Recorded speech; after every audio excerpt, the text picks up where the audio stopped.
This is sub-Saharan Africa, and it is by far the poorest region on Earth. Its history is plagued with the slave trade. It was brutally carved up and colonized by the European powers, and when independence finally occurred, most countries were taken over by strongman dictators that not only maintained colonial systems of exploitation, but expanded them. This set the stage for a region defined by its political instability, corruption, and poverty. As a result, in just the last 50 years, there have been 30 civil wars, hundreds of major armed conflicts, and 7 genocides. As you might expect, economic growth rates of sub-Saharan countries have been abysmal, and out of the top 10 poorest countries on Earth, 9 of them reside here. On the richest continent on Earth by natural resources, the common people writhe in a seemingly endless cycle of human rights abuses, hunger, and economic stagnation. But miraculously, there appears to be a single, extraordinary exception to the narrative of poverty in Africa. This is the Kalahari Desert, which preserves the oldest known use of fire by humans some 300,000 years ago, and it occupies and defines most of the little-known country of Botswana. For the last 2 million years, the gains in quality of life and wealth have been modest, yet this landlocked sub-Saharan nation would go on to become the fastest-growing economy ever. In the last 50 years, economic output has increased by over 40 times. Botswana, for all intents and purposes, looks identical to its neighbors, and this is why in 1965 it was the 7th poorest nation on Earth. But over the subsequent decades, Botswana has maintained a political structure that's integrity rivals those in Europe, lifted a vast majority of its population from abject poverty, maintained civil and national peace, and invested the revenues of its natural wealth into its future and its people. Today, Botswana is a middle-income country, and one of the rare developing countries on the continent. But how is this even possible? Why is Botswana so fundamentally better off than all those that surround it? And is this miraculous growth just too good to be true? Africa used to look like this. A continent defined by a few European powers, and none the more notorious than the British Empire, which at the time owned 1/4 of all the land on the entire planet. In 1885, Botswana, or what was then called Bechuanaland, became a protectorate of the British Empire. But strangely, it was not forced into the empire like most other territories, but rather it was the native chiefs of the people known as the Swana that begged Britain to be incorporated. See, the Swana, for the last century, had been fending off relentless Dutch Boer migration into the interior of Africa. Therefore, it was deemed that becoming a protectorate of the British Empire was a lesser of 2 evils, and would subdue further European invasion. The British, however, saw no real value in full-scale colonization, but rather saw it as both a possible block to German and Boer expansion, as well as a guarantee to future access to Africa's interior. Both sides remained relatively content with this arrangement until 1895. Cecil Rhodes, a larger-than-life historical figure, was notorious for his staunch support of British imperialism, as well as his extreme wealth that came from his wildly successful founding of De Beers Mining Company in South Africa, which was then known as the Cape Colony. In 1889, Rhodes was elected Prime Minister of the Cape Colony, where he used his insane personal wealth, influence, and political power to expand the British Empire into Rhodesia, which makes up modern-day Zambia and Zimbabwe, with his other company, the British South Africa Company, as the personal administrators. While technically part of the British Empire, Rhodesia was effectively Rhodes' personal land, hence why it was named after him. Therefore, Rhodes was free to exploit the native population to his heart's content. Rhodes then turned his eyes toward Botswana. This is what the chiefs feared.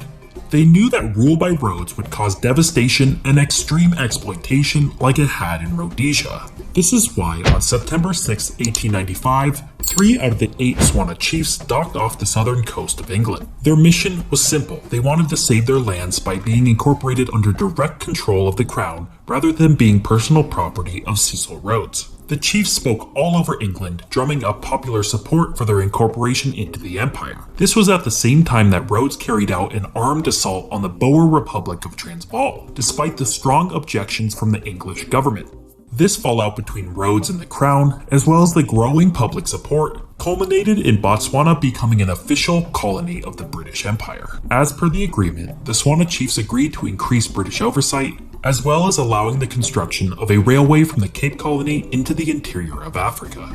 However, the Botswana chiefs were to rule their people largely the same as they had before, since the British did not see Botswana's land of much use other than as a glorified railway. Intervention and thus significant colonial exploitation never really affected Botswana. From shielding themselves from any further colonial exploitation, the Botswana chiefs had protected something incredibly important: their unique system of governing themselves. The chiefs ruled the land under this motto, which translates roughly to, "The king is the king by grace of the people." See, the Botswana chiefs ruled the land, but they had to do so with the oversight of the general population's wishes and desires. Assemblies were frequent and integral to running the tribes. These assemblies were places for the population to bring up their grievances, discuss quarrels, and debate implementation of new taxes and policies. All men, no matter their standing, were heavily encouraged to speak their mind, and it was not a rare occurrence for a chief's wishes to be overruled by public opinion. With the interplay between history and a little bit of luck, these democratic institutions survived British rule.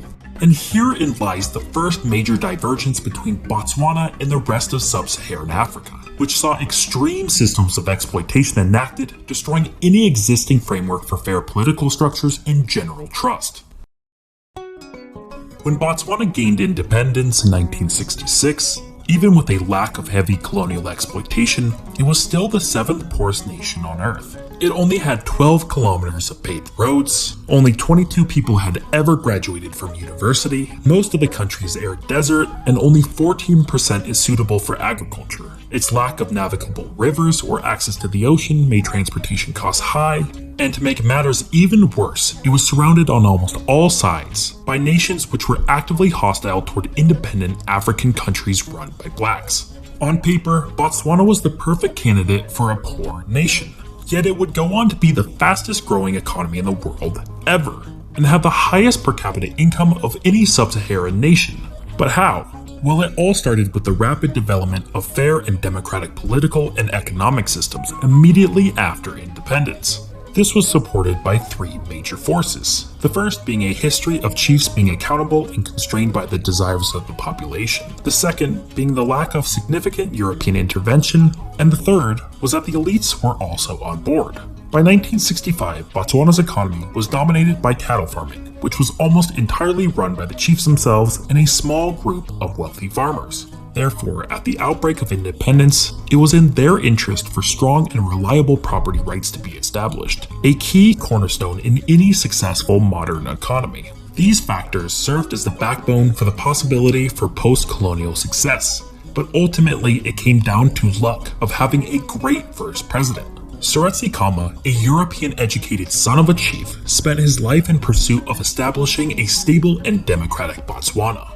He could have easily usurped power to place himself as dictator, as many other African leaders did following independence. But through a series of policies, he set Botswana on a course for economic and social prosperity, including slowly taking away official power from the chiefs and toward the state, making tribal identification less important. This, along with only allowing the teaching of Setswana in English in schools, molded what was a very diverse population into a single unified people. The Setswana tribal institutions were also very inclusive. All of these factors allowed Botswana to largely avoid the extreme ethnic, tribal, and cultural problems that have plagued Africa for centuries. All these factors coincided with Botswana being able to enact strong and secure systems of democracy immediately after independence. And then it happened.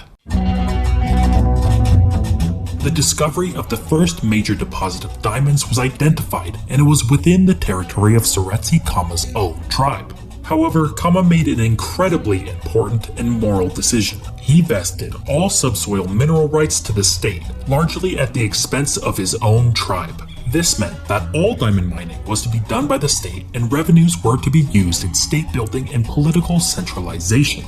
Eventually, it would be discovered that Botswana is sitting atop the 2nd largest reserve of diamonds in the world, and they are of the best quality in the world. Coupled with a tiny population of 2.4 million, and it's easy to see the sheer resource wealth at Botswana's disposal.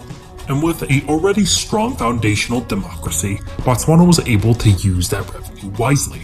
This is why Botswana has some of the best infrastructure in the entire region, and some of the best educational stats, like the fourth highest literacy rate and a 91% childhood enrollment rate. The diamond wealth also solidified political stability, as the sheer abundance of revenue generated made the prospect of any power plays more risky, as the status quo was already so lucrative. In a shock to the world, Botswana was able to utilize its resource revenue for the good of its people, all while maintaining a government that was the least corrupt in all of Africa. And for that, it's accurate to describe Botswana's development as a miracle. But Botswana is not out of the woods yet, and for all its glory, it does hide some more insidious aspects. While it does not appear that at least in the near future Botswana will run out of any diamonds, it will eventually happen. Botswana has largely avoided the resource curse that many countries like the Democratic Republic of Congo, Venezuela, and Angola have experienced. But it still suffers from being heavily reliant on a single industry. 89% of exports are diamonds. 25% of GDP is diamond mining, 50% of government revenue, and almost all growth has been from expanding and utilizing diamond profits. This is a serious problem and one that is not easily fixed. Multiple attempts in the last 20 years to expand other avenues of economic expansion have been pursued with little to no results. It's just not economically or politically advantageous to try and wean off the morphine drip that diamonds have provided in the short term. Botswana's economy is like a massive cargo ship. It's able to turn and avoid things, but only if it's able to start that turn well before the potential danger. In this case, that turn represents a transition to a more sustainable economic growth model by investing into a more productive manufacturing and service industry. But that relies on foregoing short-term prosperity, which is extremely hard to enact in any democracy. And this is not the only problem. With massive wealth in a single industry, it's natural for that wealth to accumulate to only a small percentage of the population. While most of Botswana lives better than the average sub-Saharan citizen, there is still a huge percentage of the population that lives in poverty. In fact, while not perfect, studies into the matter of inequality have placed Botswana near the top of the list. This is mostly due to the fact that income growth has largely been enjoyed by those in the mining or government sectors only. 65% of the economy is service-related, which may appear good on the surface. However, these services are defined by low productive business activities that don't have the potential for significant growth or employment. Botswana is a major success by the standards of its region. It has amazed the world with its record-breaking growth, its institutional stability, and its fantastic management of mineral wealth. But it has yet to make the final transition to a sustainable economic growth model, and it still has major room to work on at a societal level. However, the story of Botswana's economy underlines the importance of interplays between history, luck, and institutions in defining the prosperity of nations.